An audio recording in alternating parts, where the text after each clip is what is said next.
Most of us are familiar with the original Mini or even the sporty Mini Cooper, but a lot of people don't realize that in the 60s the Mini was available as a pickup truck, a van, or a station wagon. There was even an open-air Mini Moke.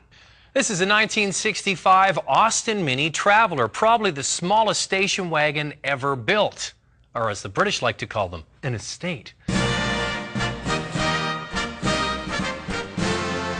The front half of the Mini Traveler is the same as the regular Mini, with a transversely mounted 848cc four-cylinder engine, driving the tiny front wheels and a 4-speed manual transmission. The Mini Traveler's dash layout is just a simple center speedometer, a couple of auxiliary gauges, and a few toggle switches for lights and wipers, and of course a manual choke.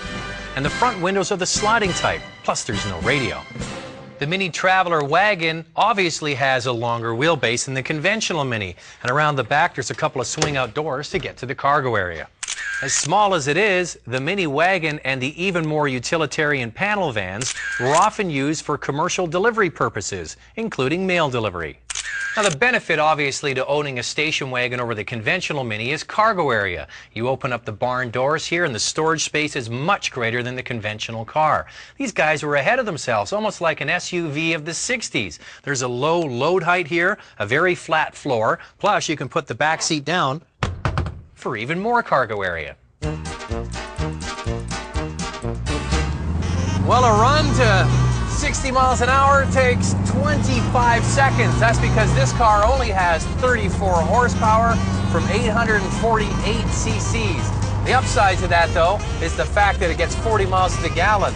And the best thing about a Mini is the way it handles in the corners. It's the best handling station wagon you'll probably ever get in because you're so low to the ground. It's like driving a go-kart.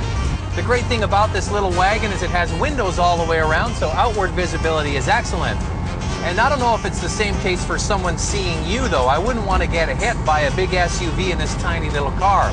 That aside, this little car is a riot to drive because it has a rawness to it that really engages you in the driving. The engine, you can hear it right in front of you. It also has your bum about that far off the ground, so it feels like you're driving a lot quicker than you really are. You really feel connected to the road, and the steering is light and gives so much feedback. It's just like driving a go-kart. Well, the Mini Traveler is an excellent example of what to do with a small amount of space. This little vehicle holds a lot more than you would think and has innovative features like a flat floor in the back with fold-down back seats. It's very minimalist in here, stripped down, great transportation for a low cost, and is a lot of fun to drive. And even 40 years later, it still gets a lot of attention.